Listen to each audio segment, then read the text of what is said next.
Hello everyone, welcome to Tee's kitchen. আজকে আমি রান্না করেছি লাউ বড়ার তিল শুক্তো। তার জন্য আমি আগে থেকেই মটর ডালের বড়া করে রেখে দিয়েছি।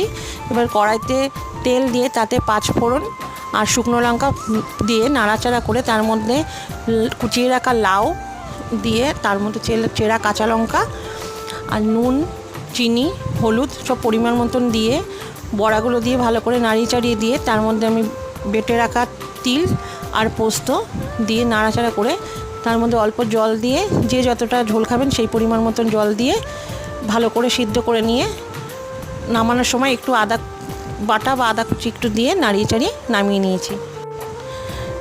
এইভাবে করে দেখবেন, লাউ দিয়ে নিরামিষ রান্না খুব ভালো হয়।